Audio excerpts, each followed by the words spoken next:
Here we are, we're talking about getting lucky in sales, right? And sometimes you do get lucky. I'm going to show you how you really get lucky in sales. So number one, inaction breeds fear, action breeds confidence and courage. If you want to conquer fear, do not sit home and think about it. Go and get busy. One of my mentors, one of the best books I've ever written, Dale Carnegie, How to Win Friends and Influence People. I highly recommend this book. I've read this book about 20 times over a number of years. I've given away hundreds and hundreds of copies of this book. It was a book that was given to me when I was 17 years of age, and it literally changed my life. It made me want to be an entrepreneur. So, but this is true, right? Inaction breeds fear, action breeds confidence and courage, confidence and courage. And if you want to conquer your fears, somebody just chit-chatted. I just want to get the chit-chat. No, I didn't meet him. One of the few people I didn't meet. I met guys like Zig Ziglar, Tom Hopkins. I met Brian Tracy several times, Jim Rome several times. I met when I was really young. I met Norman Vincent Peale, who was the power of positive thinking. Personally, so this is some of the most amazing orators and thinkers of our time. Some people you may not have even heard of.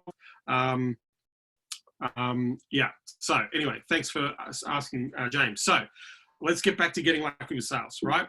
So don't fall into the trap of being needy. I want to talk about the neediness of what's going on. So what happens when we get needy, and I just want to open up the next slide, is the downside of being needy is desperation.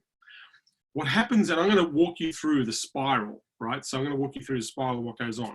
So when we're needy, when we need something to happen, generally what happens, the opposite will happen. When we focus our attention where things are missing, we get more of those things that are missing in the moment. And we all need revenue. Our business, to function normally, needs to generate revenue and cash flow. Once our business is generating revenue, cash flow, we get paid. Right? We actually get paid, and then we use that money and those funds for aspirations. But when we get needy, when we get desperate, everything that we do is going to be permeated by this feeling of I need to get this done, right? And so this creates anxiety. This creates stress, and that anxiety and that stress is given to the people you're reaching out to and that you're speaking. They can smell it. They can pick it up. If you're needy, it ain't going to work. You've got to get rid of the needy. And I'm going to show you exactly how to get rid of the desperation and the needy in just a moment, right? But these two things, a need is a situation where you're creating a pressure of outcome, but you have no control over that situation in that moment, right? Need this to happen, and all of a sudden the opposite will happen because your attention is on what is missing, not on what needs to, what actually must happen to make that need occur, if that makes any sense. So when we get into desperation, the desperation piece, that permeates an energy of, I'm not sure about if I want to work with you. When you're desperate, when you're jittery, when you're not clear, and this is the thing, the more clear you are about your offer, remember I talked about the champion I was talking about who was a bit stuck on the offer. As soon as he changed the offer to a very clear, very pragmatic offer to the client, they bought, right? But before, the reason he wasn't converting is because the offer was not clear, it wasn't succinct, and it wasn't pragmatic to the person he was delivering it to. He didn't make it a no-brainer because he was trying to be clever by adding in scarcity and incentive and all that sort of stuff. And I said, you don't need to do that. The guy, you know what you do, you know what you're doing helps, you know it can get a result, you can demonstrate you can get a result, which is fine. All I need to know is what they need to do to put this into place, and that's all you need to show them. So once we get very clear in our message, get clear in our offer, we've got a level of certainty. Once we have certainty, that builds our confidence, and away we go, and we need to replicate that process, right? So consistency always wins the day and pay off the occasional super bonus. Let me explain. When I can give you countless times where I've had months where we've had amazing sales results, like we have gone off the charts way beyond the targets and the goals that we set for our sales. And the reason that happens is because of the consistency of engaging the market and building up that resilience. So all of a sudden you end up with a mass volume of momentum. So we might be making our normal sales in the month, but all of a sudden, instead of making 5 or 6, we make 7 or 8 or 9 or 10 sales, right? Because all of a sudden out of the blue, things fall out of the pipeline where people are ready to go. And so occasionally you end up with this massive hit of revenue by just focusing on being consistent on what you need to do to engage and acquire and convert clients, right? And that's the key here. Consistency is the key. Most people are very inconsistent. If I were to ask you a question, and some of you, I know you've been pretty active. I know Mark and a few others have been very active here, but I'll ask you a question. How many sales presentations have you done in the last 2 weeks? Just type the number. How many sales presentations? Hand on up. How many sales presentations have you done in the last 2 weeks? Just type in the number. 2, 0, 12, 3, 2, right? So it's really funny that this number between 2 and 4 is about the rough number that most people have. Now it's really, if you've got a conversion rate of 1 in 5, then you're going to make a sale one sale a month. Based on those numbers, if you have a conversion rate of 1 in 5, you're going to make 1 sale a month, right? If you've got a 1 in 4, then you're going to make a sale and a bit every month. Most people don't have create enough opportunities. And the reason why you don't have enough opportunities is because you haven't done enough prospecting. You haven't nurtured your list. You haven't engaged your list enough. You haven't had enough conversations. You're not out there actively putting yourself into the opportunity of the sale. So often it's really weird in our world, and I don't know why. I do know why, because if I look at the people that I work with, they're the ones that are making 5 and 10 sales a month right now. We just had 2 of our champions generate $500,000 worth of revenue in the last 60 days in the middle of lockdown. $500,000 worth of cash in 60 days in the middle of lockdown. We've got another one of our champions who's closed 7 deals in the last 3 weeks in the middle of lockdown with roofing customers. 7 deals, right? $4,000 to $5,000 a month in management fees. 7 deals in the last 3 weeks, right?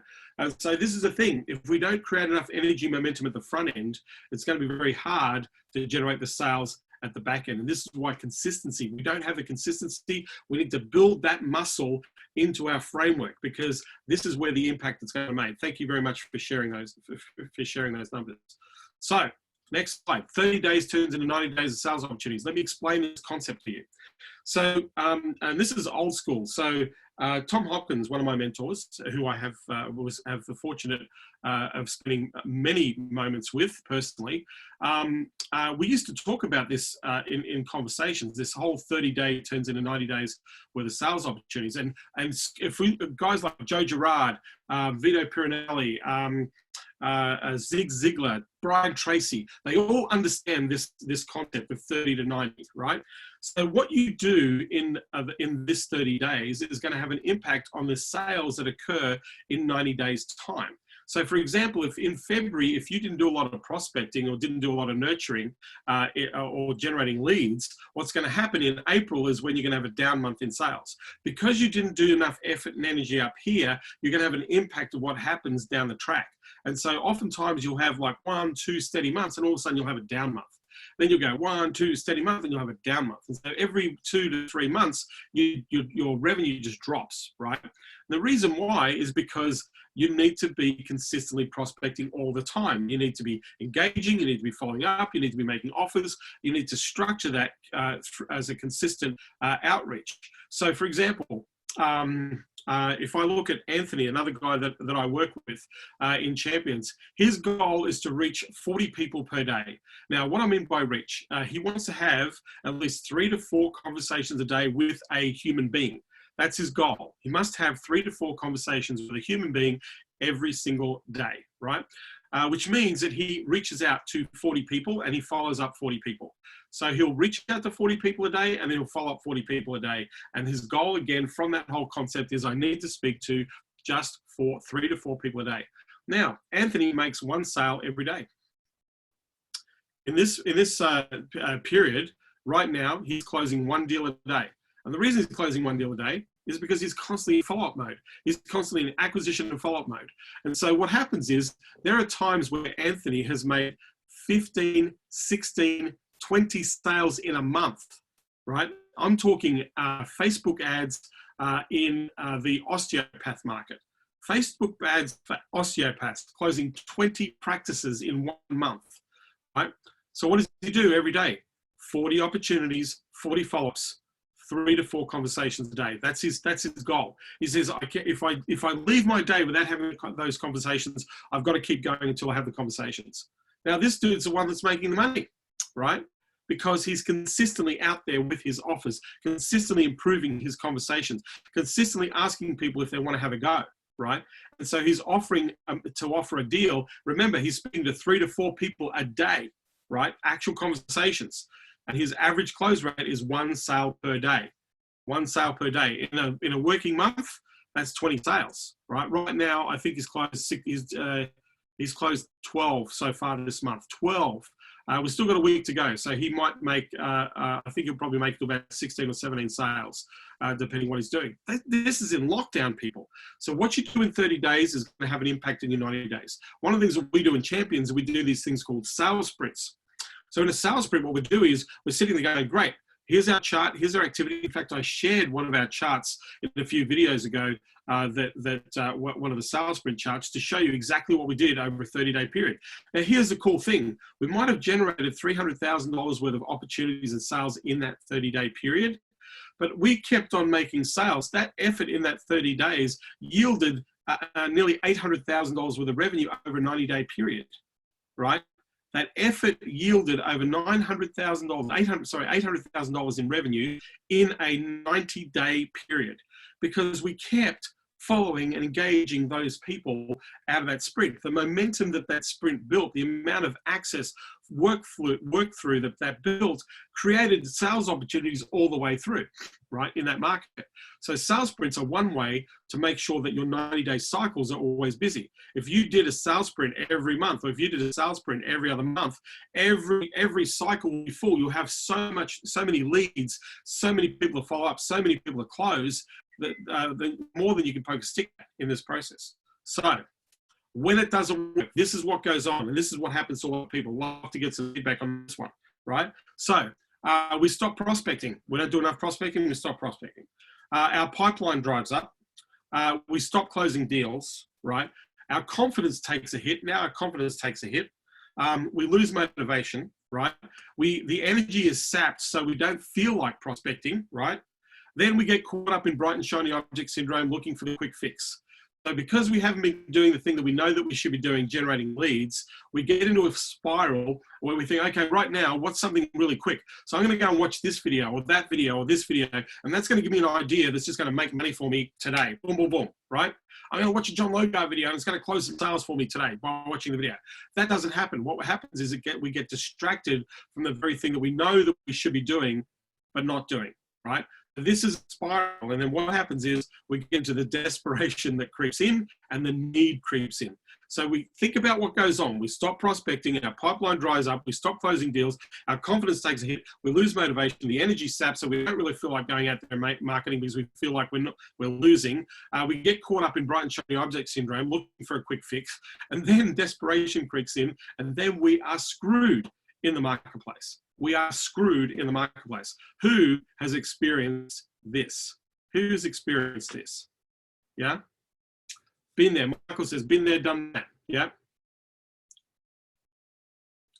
Yep, everybody. Howard's been there. Chris has been there. I've been there. I've been there many, many times throughout my business where I found myself in those moments. Scott says, that's exactly me. Yeah. I've been there too. Yep. Yep. So understand, if we know what the problem is, right? Let me just go back to sharing my screen. If we know what the problem is,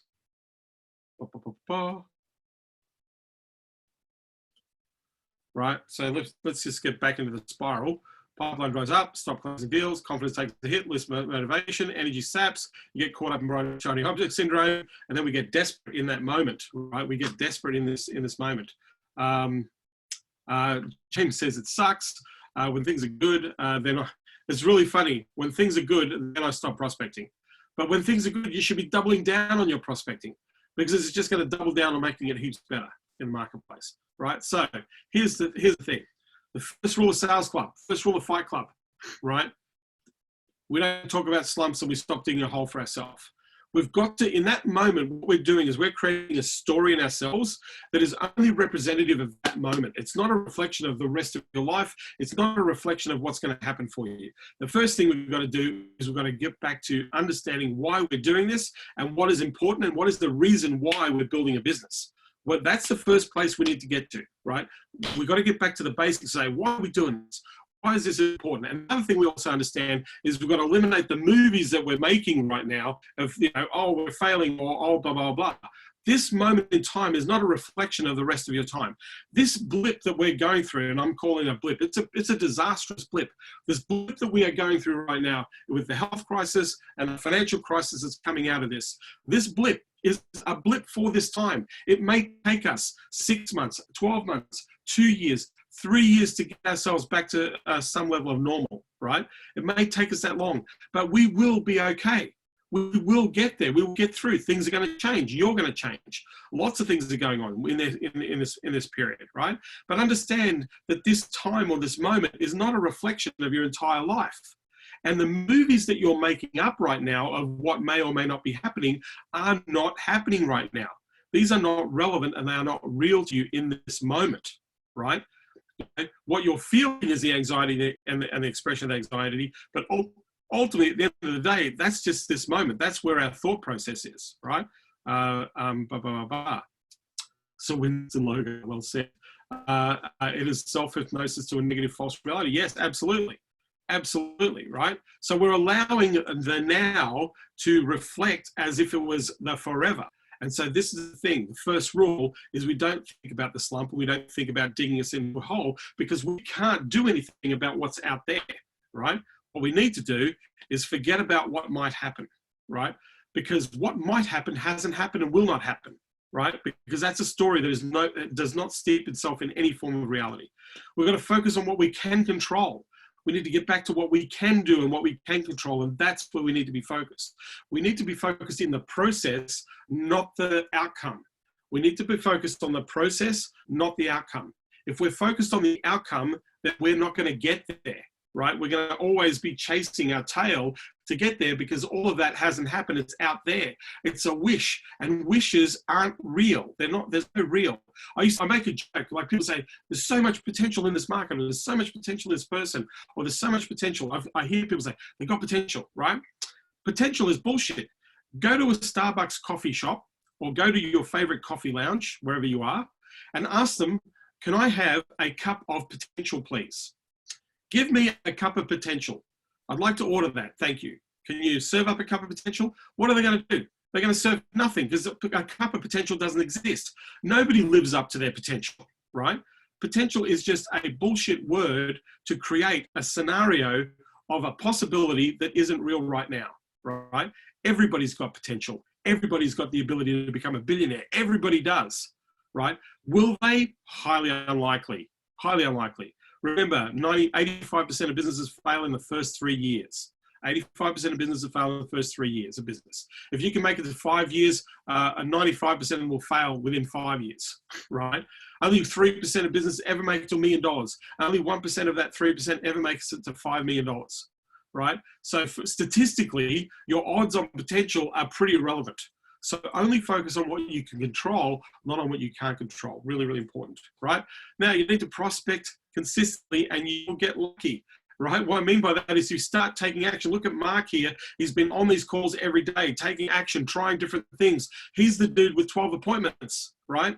He's the dude with 12 opportunities because he's doing the whole thing every day consistently. He's trying something, he's hustling, he's working, he's making it happen, right? That, you know, Mark is going to crush it in sales here, as many of you will. So we need to prospect. We need to get to prospect consistently. So we've got to send our emails. We've got to make our LinkedIn connections. We've got to do text messages. We've got to ask for referrals. We've got to help in our social networks. We've got to talk to strangers. Don't let anything stop you from doing this every day. 1 hour prospecting, 1 hour follow-up, minimum every day, 2 hours in your calendar. Live in your CRM, your customer relationship management system, not in your emails. Don't live in your email and don't live in Facebook, right? Don't live in Facebook and don't live in LinkedIn. If you're going to live in LinkedIn Sales Navigator, because that's CRM, right? Right? But what you want to do is you want to live in your database management system and you want to live in your calendar. Every single person on your calendar, I don't know, just tell me right now. I'd love to know.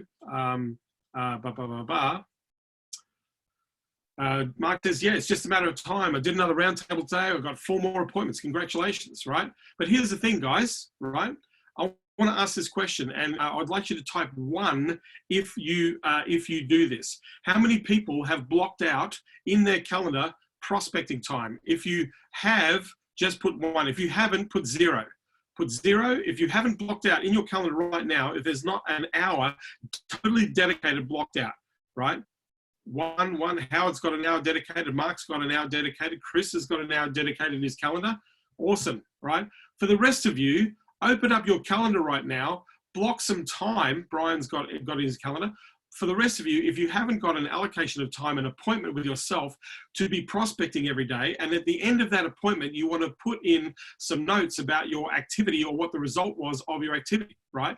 So you want to use your calendar. Number 2, right, the second appointment you need to book yourself is a follow-up appointment time.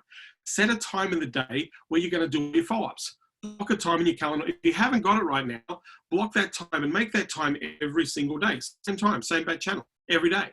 Right, so you got a section in your calendar for prospecting, and you got a section in your calendar for following up. Those are the 2 most important appointments that you need in your calendar. Now, if a prospect says, "Can I make a time at the time that you are prospecting?" you're going to move them to another time. You're not going to cancel your appointment with yourself. You have to stick to those appointments, and when you stick to those appointments, you need to act on those appointments. That's how you're going to make sales really fast, right?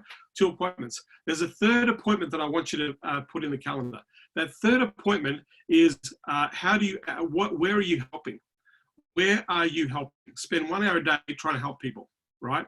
Are you helping in a social network? Are you helping in an outreach? Are you helping with getting people on the phone to have a discussion? Where are you helping? So 1 hour of prospecting, 1 hour of follow-up, and 1 hour of helping. If you all do that here, I'll guarantee you in the next 4 weeks, all of you will make sales. All of you will make sales. You can completely screw this up. You can completely fuck this up, and you'll still make sales, right? Guard your schedule like your life depends on it. Yes, Michael. Guard your schedule like your life depends on it. A friend of mine, blah, blah, blah, blah. God, there's so many people that I'm speaking to. Dan Meredith, Espresso with Dan. He's got a chapter in his book that where he was kind enough to dedicate to some of the stuff that I taught him to generate $500,000 worth of sales in 4 months, right? He went to 0 to $500,000 in 4 months in sales, and he was a copywriter, right? And one of the things that he took away from our sessions was this idea of the doctor's appointment, the immovable appointment where I can't engage with my phone, the immovable appointment where I can't look at my text messaging or my Facebook. That appointment was purely set down to get a very specific task done. The most important task to any business owner right now, and all of us should be doing it, and I'm doing it every day, is we've got to be engaging prospects in the market. We've got to reach out, and we've got to follow up. Reach out and follow up, right? That's the key, right? The ultimate salesman, yeah, Chet Holmes, absolutely. Absolute legend. The more you prospect, the luckier you get. This is Jeb Lamb. I love Jeb's books. I've just been reading his objections book, and there's been some pretty cool ways of handling objections. But yeah, the more you prospect, the luckier you get in the marketplace. So let me open up to questions.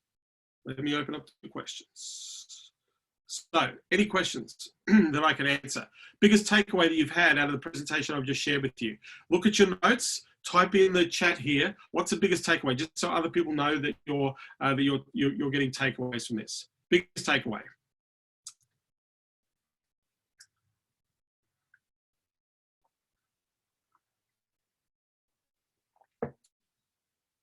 Mark says plan to succeed. Yep. What other takeaways? Consistent action. Yeah, Howard. That's what's going to make you sales, is being consistent. Eric, Chris, what else? Michael, you can fuck it all up if you just do the work. It'll work. It will work. Something. Absolutely, absolutely. Doing nothing still gives you feedback. Even if you do nothing, you're going to get feedback. Yeah. Triple threat, reach out, follow up, and help. Absolutely. Absolutely. Reach out, follow up, and help. That's what you got to do. Yeah. Any other takeaways? Yeah. Who cares about perfect action? Just do the work. Absolutely.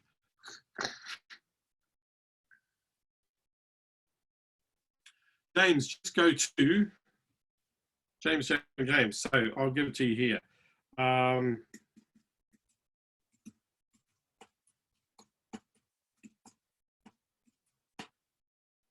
It's in the chat there. Call John Logo. Well, that's one too many WWs.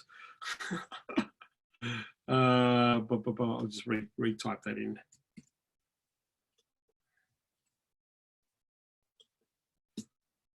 So if you go to that, pick the one on the right. Pick the one on the right. Yeah. There's two options there on that page. Pick the option on the right. If anybody wants to speak to me, wants to hop in my calendar, pick the option on the right. Go to calljohnlogo.com and you can grab some time on my calendar. So I want to answer your questions here. What are your questions? If you've got a question, type in here. If there's something I can help you with, think about what I talked about. Think about making it easy for business to understand how you work with them, the languaging that you're using without confusing people. What can we do to improve our opportunities? Yeah. I was talking to a guy, I was up at 4 o'clock this morning. I was talking to a guy and he showed me the calendar, right? And Cody had 45 appointments booked last week. 45 appointments in the middle of lockdown, booked in the contractor market. Yeah. Like 45 appointments. He was busy every day, back to back, going crazy, right? 7 to 8 appointments per day. Yeah. That's serious stuff. That's why he's making millions of dollars in sales. So any questions? I'm here to answer your questions. I'm here to help you out here. If you've got a question, please type in the question. Or if you want to, if you've got a microphone, I can unmute you and we can have a chat. So if you've got a question for me, this is your time to take advantage of my time.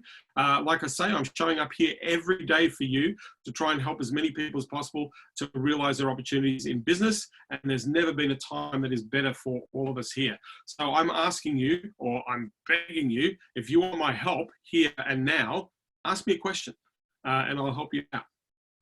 Just tippy tap in the chat, or just say, if you've got a microphone, just say yes, and I'll unmute you and then we can converse live. Because remember, I'm recording this. I'm recording these sessions. I'm putting them up to YouTube. I'm putting them up into our Facebook group. And so if I'm scripting something out for you, and the reason that there's no question, by the way, no question is a stupid question, right? There are no stupid questions. At the end of the day, the reason you're asking questions is because you need help. And all I want to do is make sure that you're clear that you're getting the help that you need while we're here on these calls. So if you need anything, just ask me and I'll answer your question. Just, if you want me to answer the question, just type it in the chat. If you want to talk to me and open up the mic, just say you've got a microphone, just say yes, and I will unmute your mic and we can talk. So I'm going to give you a moment here while I'm dancing. Dancing. Sitting here looking at the screen. Who's going to go first? Who is going to go first? Just share this. If you want to find out where all the videos are stored, go to consultingunleashed.com/go. Because all our videos are stored on the YouTube, on the Facebook group. If you want to jump into the Facebook group, there's a whole bunch of other resources that are being opened up to you. So if anybody wants my help right now, I am happy to help you. Right now, if you want me to help you, I can help you. If you don't want my help, I'm going to say thank you for being here. Hope you enjoyed the session. I will be here at the same time, same channel tomorrow. So it will be 3 p.m. Pacific Standard Time or 8 a.m. Australian Eastern Standard Time. I'll be here talking about other things that will help you grow your business. So with that, any questions, please ask. If you haven't got a question, please ask. I'll give you another minute here. Otherwise, I'm going to say thanks for showing up and then I'll say goodbye. Good session.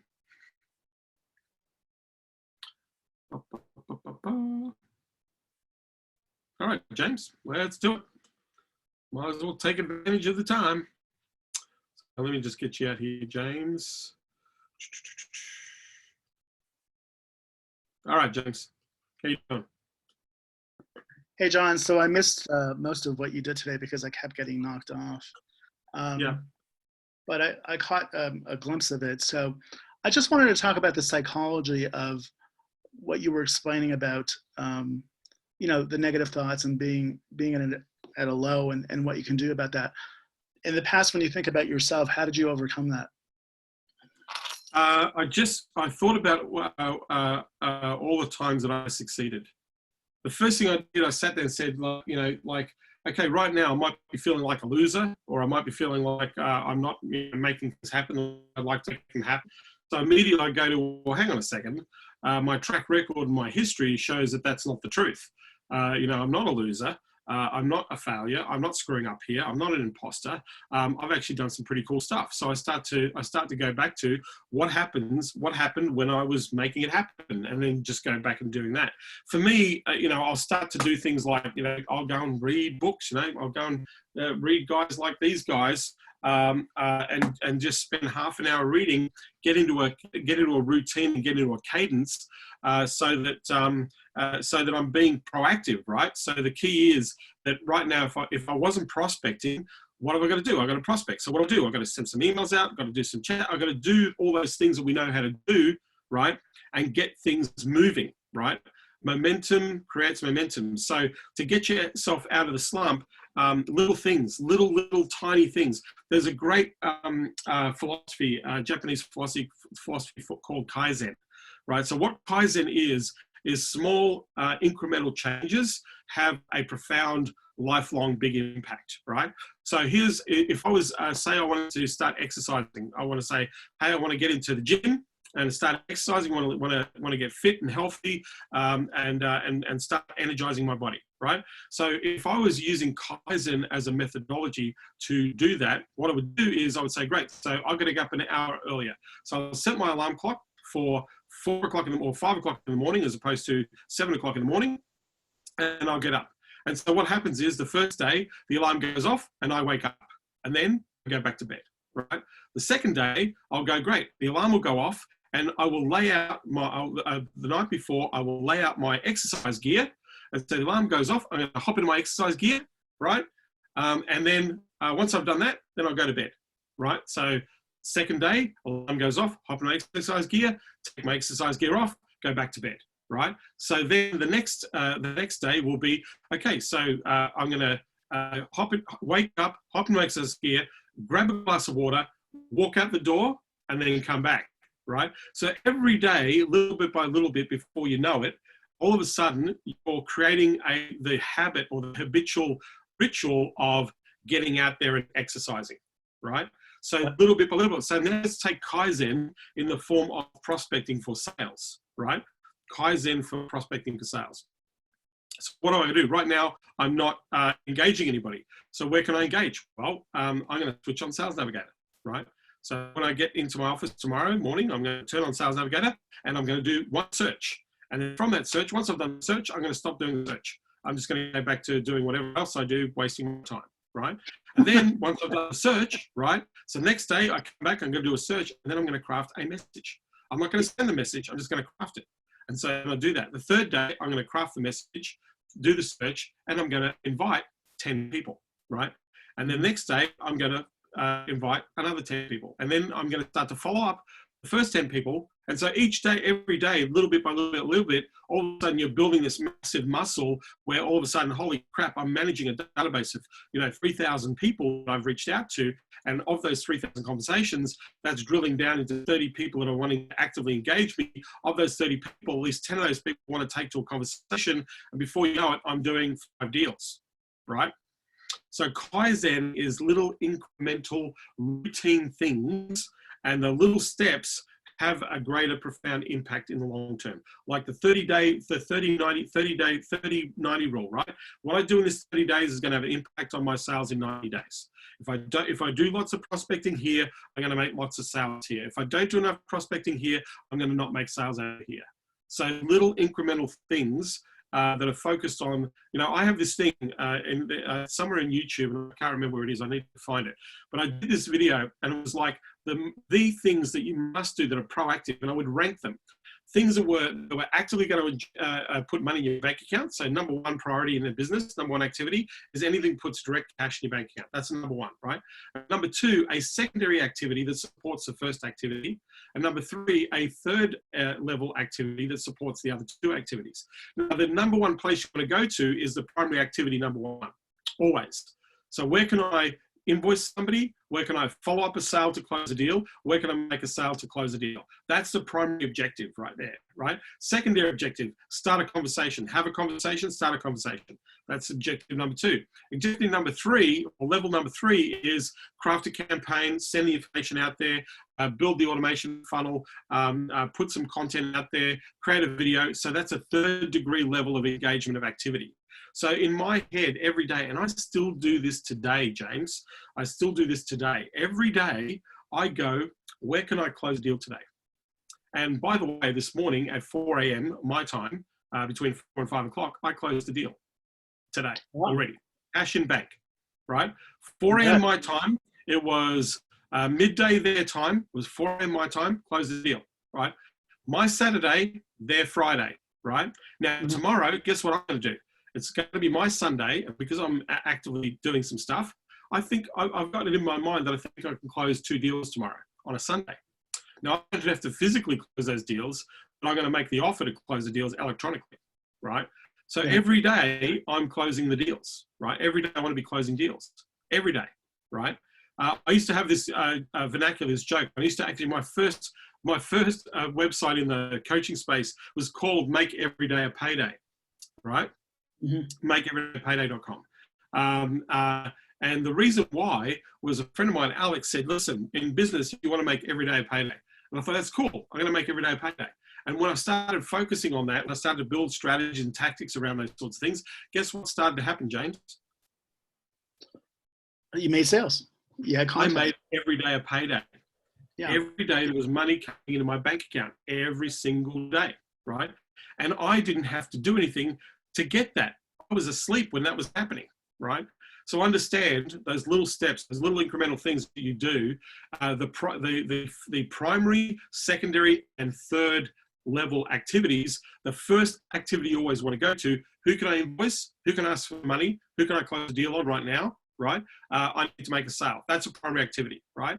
Number 2 activity, conversations. Got to get the conversations going. Got to get the engagement going, right? Number 3 activity is a strategic, putting some information, crafting an offer, setting that out there. So that's a 3rd level activity, right? You know, building your website, doing your blog, that's a 3rd level. That's a 3rd degree activity. That has really no direct impact to cash revenue in your bank account. Cash revenue bank account is who are you making a physical money offer to today. And that's the other thing I've done. I've often done, in fact, today, what I'm doing after our conversations here is I'm crafting a direct money offer. I'm going to put a money offer out there to people that I know, so people who are actively in my database, who I've been nurturing and building relationships with, and sitting there saying, hey, it's time to do this. Here's the deal, yes or no. Really simple. Now, I may make a sale, and I may not make a sale. But what I'm doing is I'm actively putting out a real deal for somebody to engage, right? If I'm doing that every day, what do you think is going to happen, James? Yeah. I'm making sales. While everybody's sleeping, while everybody's sitting around twiddling their thumbs, trying to craft, what offer, what things, blah, blah, blah, I'm doing it. Now, do all my offers work? Absolutely not. Absolutely not. In fact, most of them are abysmal and they fail, right? That's how I figure out how I get to the good ones. I get to the good ones by failing, right? I get to the good ones by failing. Yeah. So I had a friend of mine. He's got a very astute name, right? His name is Franklin Duginello. Franklin Duginello, right? He's a car sales guy. He actually lives in Las Vegas. He's a car sales guy, and this guy would sit there and sell 4 or 5 cars a day, right? And I remember I spoke to this guy about 3 years ago, and he said, I need to fail 25 times a day, John. I need to fail 25 times a day, because if I fail 25 times a day, I'm doing 4 to 5 deals a day. That's what I need to be doing. So I am bird dogging. I am getting referrals. I am on the phone. I'm asking people, because I got to make a deal. I got to make an offer 25 times every single day so I can sell 4 to 5 cars a day, right? So he sits there and says, I just got to fail fast. I got to fail a lot, and I got to fail fast. That was his mentality, right? And so that was the deal, right? 25 failures, 5 wins, right? Interesting philosophy, yeah? So yeah, I want to put it out there. I want to put out the deals on a daily basis, yeah? That's what makes you sales. If I don't make an offer, I have just wasted a day not making an offer. You know, this conversation I'm having with you, James, is a reminder to make sure that I do those things. as this might give people an idea that you should be doing those things. Think about all the people you've spoken to, James. Let's craft an offer, right, to all the people you have spoken to and say, listen, I've been speaking to a whole bunch of people, lots of cool things going on, lots of pivoting going on. Are you ready to do something? Yes or no? Are you interested in looking at something that's going to work, or are you interested in looking at something that's going to fail? Which do you prefer? Put that out there, see what happens, right? You know?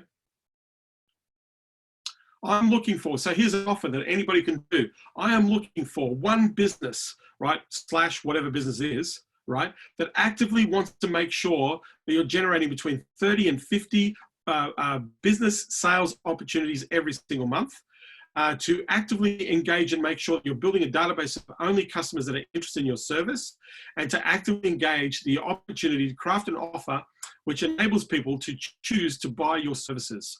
Are you interested in looking at what that looks like for you? Just reply yes to this message. Make that offer to 10 people, see what happens. James, everybody here listening to this, make that offer to 10 people. You still with me, James? Oh, you're not with me. You disappeared. I think James has disappeared. He has. Okay, so we've got a few questions here. Howard, how long do you think we should be dating a niche before switching gears? Until you make a sale, Howard. You got to, what you're doing, whatever. If you're not making a sale in that niche, if you're not helping, my question to you, in fact, Howard, let's get you on this conversation here, Howard. Howard. Howard, you there? You there? Can you hear me, Howard? Can you hear me? Awesome.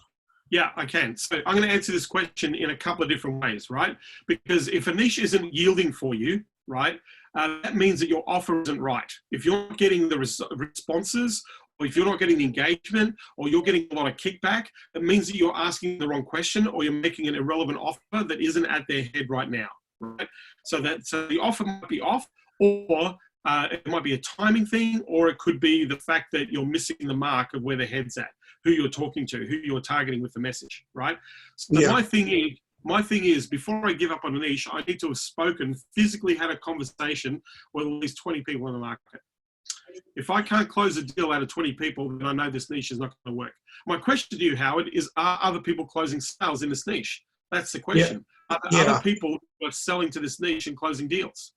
Yeah, I've been spending time in the real estate market, and you know, I really haven't gotten much traction on it. And then with the COVID thing, I think it's going to be. How many real estate agents have you spoken to, Howard?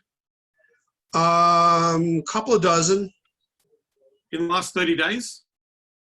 No, I think in the last 2 months, 2.5 months. Okay, so 12 people in 2 months, that's not working, man. You got to work. You got to have a few more conversations. No, a couple of, you know, if I was looking at the real estate market, let me tell you, there are people out there in the real estate market that are going to absolutely crush it. Yeah, I know. Months, right? I know. They're going to crush it. So here's the thing. You know, what you've got to do is you've got to ask. What you've got to do is you've got to ask the market, what are you doing right now to be in business? What are you working on right now that's going to keep you there? What is the most important thing from a business point of view that you believe that you should be doing, right, to keep yourself rolling and to keep yourself in the market? What are you doing? You need to ask that question, because some people, you know, go and find somebody who's actually busy and successful at the moment. Talk to that guy, right, and say, wow, you know, you're busy. What's going on, right? Well, I'm doing this and this and this and this. Great. So now you can go to the rest of the market and say, hey, are you doing this, this, and this? Because that's what's going to make you busy. Right? Right. There's this one component of this thing that he does that I know we can help, and this is going to make a difference, right? Giving up on a market, if you give up on a niche before you've generated a sale, you have not worked that niche, right? I call bullshit. Because you haven't asked the questions that you need to ask. You haven't got to know what is working, what isn't working.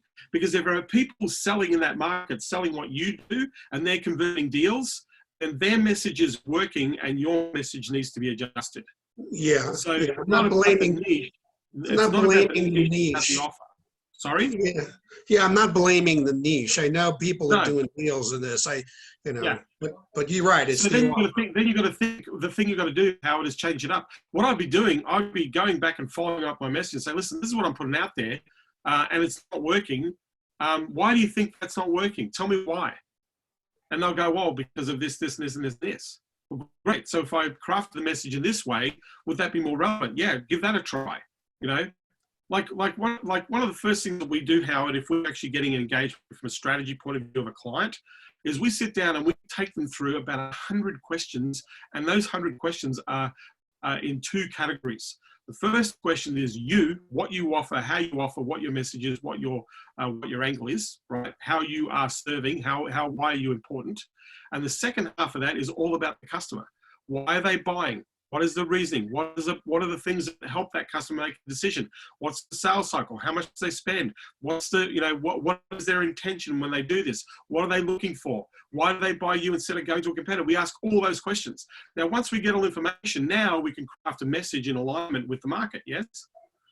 So the reason why a lot of people don't understand how to work niches is because you don't understand the niche. You have not taken the time to understand how the niche works. You've not taken the time to talk to enough people to see what is working, what isn't working in the niche. You've not taken enough time to look at the examples of where the market is crushing it and where the market is failing. And so when you have that conversation, when you go to the market with that conversation first, then you're going to get much more traction, Howard. I don't care what niche you're in. Like right now, how many real estate practice management books have you read, Howard? How many real estate practice management books have you read? None. None. Okay. So you haven't gone to the best-selling book in the real estate market of how to run a profitable real estate business. You haven't read that book. No. Do you think if you read that book or read the top 5 books that talked about that category, you'd actually know something about the real estate industry? Yeah, but every market's a little different, and we're talking about, well, Howard, we're talking about a niche. We're talking about one market, right? Yeah. We're not talking about 10. We're not talking about 5 niches. We're just talking about one. If I want to become an expert in a niche, guess what I do? I read the top 5 books that have ever been written in that niche. And I'll guarantee you, if I've read those top 5 books, I'll be smarter than everybody else in the niche. I'll know more about the niche than the people who are in the niche. Because you know why? I'm the guy that read the 5 books. They didn't. Right? Yeah. So I will know more, I will have more insight, more ideas, more thought process, because I've taken the time to try and get a gauge for this, right? I don't even need to read the books, Howard. All I've got to do is talk to 12 people. I'm going to talk to 12 people. I'm going to talk to 4 people at the top of the game in the business. I've got to talk to 4 people at the middle of the game of the business. And I've got to talk to 4 people at the bottom end of the business. And then what I'm going to do is I'm going to talk to 4 losers in the market. If I have 16 conversations, Howard, and ask questions like, in your opinion, what's the most important thing? In your opinion, what must happen? What has to happen? In your opinion, where is the future of what you do? If I ask those questions of those 16 people, do you think I'm going to be pretty savvy and smart about knowing what's going on? Yeah. And in those questions, I'm going to ask them a question, right? If there was something that you would see as an opportunity that needs to be fixed or needs to be addressed that you believe will make an impact, what do you believe that would be? What do you believe that would be from a lead generation or a client acquisition perspective? What do you believe would that be from a retention perspective? So your question is geared towards the marketing. What do you believe? Now, do you think if 16 people, you ask the same question, I'll guarantee you're going to get 3 or 4 variations of the same thing. Would you agree? Yeah. And now you've got a service. Now you've got a problem to solve because you've done this, right? These conversations, Howard, you can have in a week. These conversations that I've just shared with you, you can do that in 5 days. Then you'll know exactly what the market wants. You know exactly what they're looking for. And all you've got to do is take what you do and align it with that message. I've been talking to the top 16 guys in the marketplace who are actively making things work at their levels, right? Do you want to know what they said, Howard? This was the most critical thing they need help with. If this is you, then we have got the solution. We've got the idea that fixes the problem. And guess who I would make my first clients, Howard? The 16 people that I spoke to. Hey, listen to what you had to say, came up with this idea. Do you want to give it a shot? And 16 people that have given you their time and you come back with that value, Howard, I'll guarantee you 3 to 4 of them will hire you. Yeah, I've spoken to at least half a dozen marketers that are crushing it in the real estate niche, and really, took their courses or classes, spoke with them in their groups. I mean, I feel like I've done a lot of research aside from a couple of dozen realtors I've spoken to. So I feel like I understand it. I don't know. So what's missing? What's the number one? So tell me what the number one problem is with realtors right now. What's the biggest problem they're failing at? Getting qualified appointments. Getting qualified appointments. That's where they fail. So, but if I went to a real estate agent and say, listen, you suck at getting qualified appointments, what is he going to tell me? He's going to say, well, what do you suggest? What do you think? He's going to tell me to fuck off because he's a real estate guy. He's too smart, right? That's what he's going to tell me to do. If I tell him how to suck eggs, he's going to tell me to piss off, right? Yeah. So my approach has got to be very different to the guy that wants appointments, right? At the end of the day, you know what he wants? He doesn't want appointments. He wants to close fucking sales. That's what he wants, right? Yeah. So right now, if we can get you to the sale faster, what are the things that are going to get you to the sale faster, Howard, as a real estate agent? What's going to get you to the sale faster? More. What's the number one thing every real estate agent needs? They need inventory, don't they? They need inventory. Yeah. And the second thing they need a buyer for the vendor. Yeah. They need a buyer. Yeah. Right. Yeah. Yeah. So right now, they need inventory. I need a buyer. So what's your strategy right now to max out your inventory? And what's your strategy right now to max out your buying pipeline? What do you do? I'm not asking you, but I'll guarantee you they won't be able to answer the question. Right. Well, the inventory is the inventory. I mean, they can't change the inventory. They can change the volume of inventory. They are in control of listings. Yeah. Yeah. They're not in control. They're not in control of the inventory. They're in control of the listing of the inventory. Part of their job, number one thing as a real estate agent is how do you sell houses? You got to have houses to sell. Yeah. Right? But the number one thing is you got to have inventory. And the more inventory you carry, the more you're going to sell. Right. Well, one of the most popular campaigns are seller campaigns, is finding people that are looking to sell. Yeah. So once I got it, so right now I would go to real estate and say, hey, can we partner up and run a campaign? One brings in the inventory, but number two, let the market know you're about to flood your opportunity with inventory, with choice, right? So I'm actively going out there. So I can do two things. I can go to the seller market and listen, if you've got a particular type of property or a particular type of like a 3-bedroom or a 4-bedroom, 2-bathroom, blah, blah, blah, what I'm doing is I'm going directly to the market that is asking for 3-bedroom, 2-bathroom, double-car garage, right? If you're interested in listing the property and interested in marrying up with a buyer for your property right now and you fit this category, let me know. Do you think I'm getting listings at that 3-bedroom market? Well, you stand a much better chance. Absolutely. So now guess what I'm going to do? I'm going to go to Facebook and say, hey, right now we are going to have a glut of 3-bedroom, 4-bedroom properties in this particular market. If you want to have a look at them, look at our inventory, come here, yeah? Yeah. Yeah. Those are two very cheap ads that I can run. So now what I'm going to do is I'm going to get a whole bunch of inventory and now I'm going to get a list of buyers. Right? And now as I'm building my list of buyers, so this is a real estate strategy, right?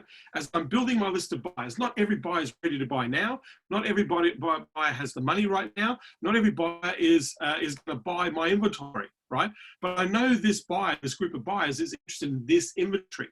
So what I can go now is I can go to the inventory market and say, listen, buyers, maybe not for you right now, but you're interested, obviously. So what I want to do in the next 2 to 3 months, I want to make sure that you're ahead of every major property that is listed in this category. Are you in with me?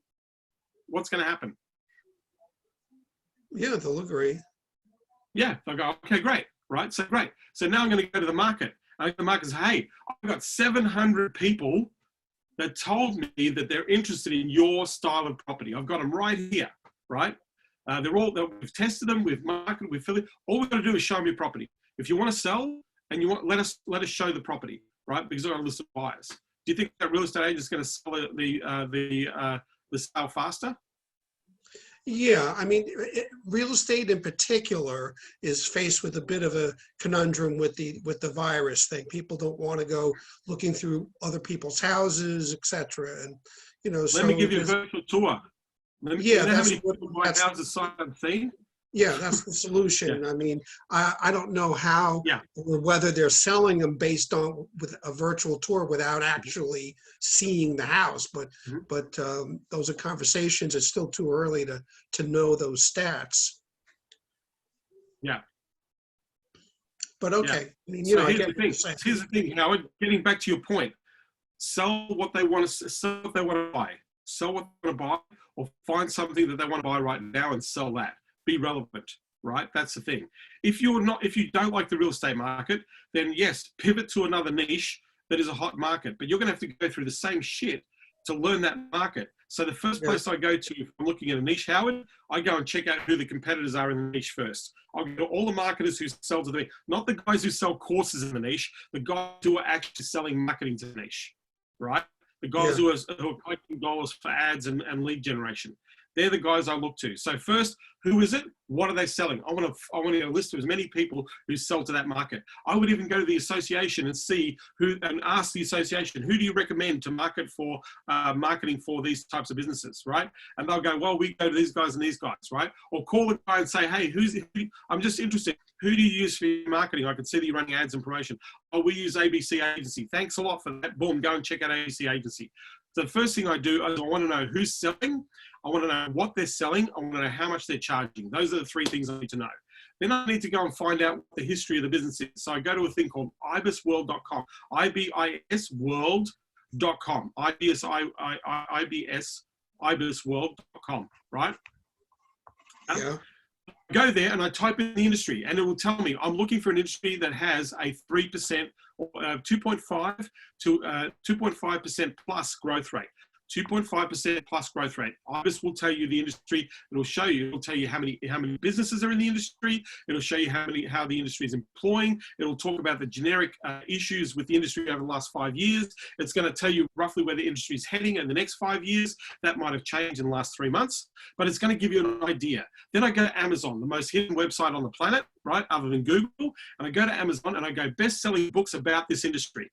And then I look for the top 5 books that have the most ratings, most reviews. I read some reviews about what the book's about, and then I look at the table of contents in the books. If I look at the table of contents, the people that have written those books have done research. They've either worked in the industry or they know the industry really well, right? So then they've actually done all the work for you, right? And so I want to know, I would probably buy the top 2 selling books, the 2 best books, and I would just read them, right? Read them as quickly as possible. It's going to give me a better understanding of what's going on. I would reach out to the influencers, the people who've written, the people who are speaking in the industry, and ask them, most important thing, biggest challenge you're having right now, what is the area they struggle with? And I'll guarantee you, oftentimes the word marketing comes up. Oh, they're really terrible at marketing. They're really terrible at advertising. Okay, great. So I hear from industry experts, you're really terrible at marketing and advertising. Right? But there's some fundamentals you can take advantage of. So now I've got this information. All of this stuff, Howard, I can do in 3 days. Yeah. I can do it in 3 days. I don't have to waste hours or years or months, or I don't need to fuck around. I can just get into it, right? So once I've got that in 3 days, now I'm going to think about how is my offer relevant to the market based on the pricing structure of everybody else, and go and make the offer. I'm going to go and test the offer. Hey, here's the outcome that most people want that I'm hearing. Is this something that's relevant to you? Would you like to have at least a conversation, perhaps a positive one that's going to show you some options, give you some ideas? Don't care if you buy, don't care if you don't buy. More interested in making sure that this is something that might be useful to you. I want to go and have 10 of those conversations as quickly as possible. Now, I'll guarantee you that I'll make a sale within 5 to 20 days, 5 to 20 days. I'll make a sale, right? Maybe 2 sales, right? Just doing exactly what I just told you to do, Howard, right? So, Yeah. so this whole niche market bullshit, I often say to people, let the market choose you, not you choose the market. If you've made a sale in a particular market, now you know how to make a sale in that market. If you know how to solve a problem in a particular market, that's the market you should go for. If you're an accountant and you understand the accounting industry, you go and sell shit to the accounting industry because you're going to make sales because you understand the business, right? So this whole idea of how long do I hang in, right? You only hang in, you give up, right? If I would probably give up if I've actively done my job, right? If I can't physically make my offer, if I haven't spoken to at least 50 to 100 people in that market, and I'll guarantee you, Howard, if you spoke to 50 or 100 real estate agents, you'd make sales, right? But if I haven't spoken to 1,500 people, then I don't know what I'm doing. Because obviously there are people who are smarter than me who are getting it done and I haven't figured it out. So then I'm going to go, great, I'm going to play to my strengths and go somewhere else. But this whole niche bouncing bullshit that people go through, and my champions do this all the time. I had $1 million agencies, Howard, sit there and say to me, well, we're crushing this market, now we can take our ideas and we're going to a whole new niche. And then they go into a whole new niche and they fail abysmally. Why do you think that is, Howard? Why do you think they've crushed it in one market and they've gone to a similar market to offer the same service, which would be relevant and would work, but they crash in the new market? Why? Yeah, they just didn't know the niche. They didn't know the niche. They didn't take the time, tried to force their way into the market thinking they could actually do it. Now, here's the thing. I had a champion. I'm not going to name names, but I have a champion. They run a $4 million agency, right? And they crush it in their space. They're recognized as being experts in their space, and they do really well. $4 million, that's a pretty good agency, right?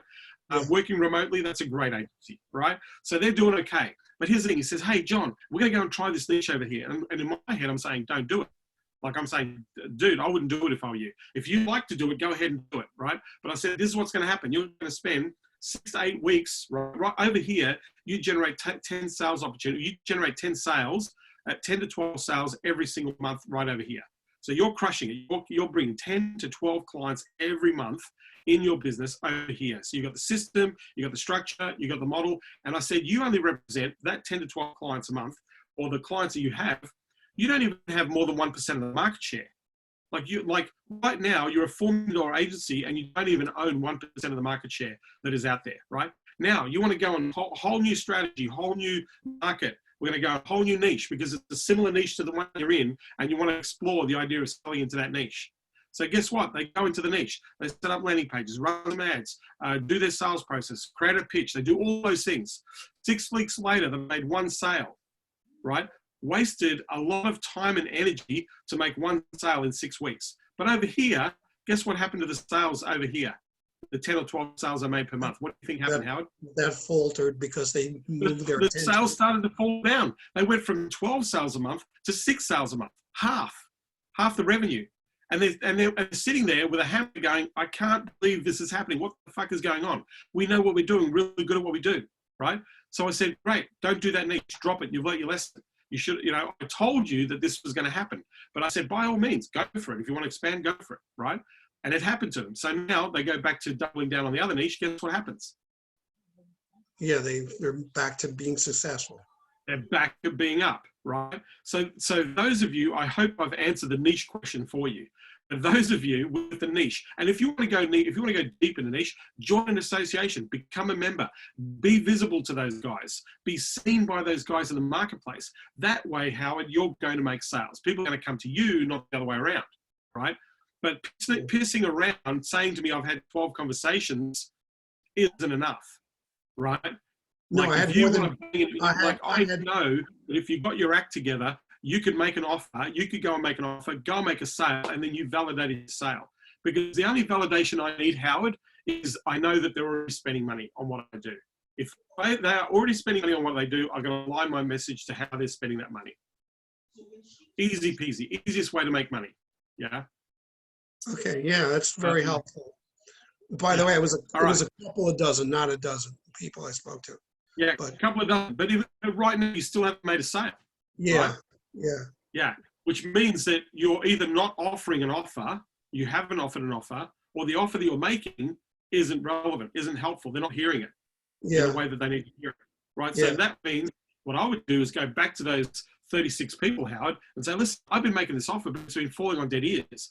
Can you tell me why it's falling on dead ears? What do you think I should be doing? What is something that right now you feel is important, right?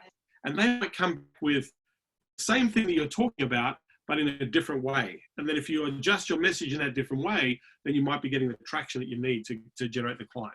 Does that make sense? Yeah. Yeah. That's how you do it, man. All Thanks righty. for being on here, Howard. Yeah. All right. So,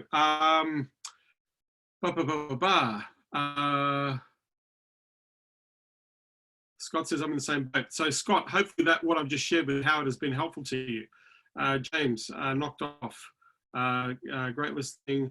Other realtors, yes. Okay, seller can do that with their iPhone. Yes. John, general #1 order, don't hang out with other internet marketers. Yes, don't hang out with other internet marketers. Internet marketers don't know how to grow businesses. Business owners know how to grow businesses. Hang out with business owners. They're the ones that are going to help you grow. Thanks, Scott. I really appreciate you saying that I know my shit. So I'm happy to take one last question. Otherwise, I'm going to say thank you for being here. I'm going to get off and go and have some breakfast and get on with my Saturday. But I really appreciate you guys hanging out with me. I'd love it if you could share Cornelius Stone. I love that name, man. Cornelius Stone.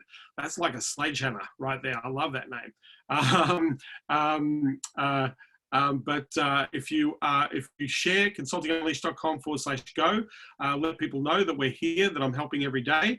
If you have other friends in the agency game, let them know that they can get their coaching here with me. We give you permission to eat your breakfast. Mark says, I give you permission to go and eat your breakfast. Thanks, man. I really appreciate that. With that, I want to thank you for being here. I'm going to be here tomorrow. It is going to be some people's Sunday, my Sunday, and some people's Saturday. I'm here every day, 7 days a week. I am trying to help as many people as possible to make a difference in this game. So if you know of anybody who should be here, please do just send out an invitation to consultingunleashed.com/go. They can jump on the videos on the channel. They can jump into these calls on a daily basis where I'll be answering questions, sharing tactical ideas and strategies, and then we can all make it happen for ourselves. So I hope this has been useful to you all. Thanks, Michael. I really appreciate it. So with that, those of you who want to speak to me, who want to get in touch with me, I think James and a few others, just go to calljohnlogar.com, CALL johnlogar.com. Pick the session on the right-hand side, because the one on the left-hand side is a paid session for people who want to waste my time. If you want me to help you out, just go and grab that session. So with that, thank you. I really appreciate all you being here. This recording will be placed up into the group, into the Facebook group, and also into the YouTube channel.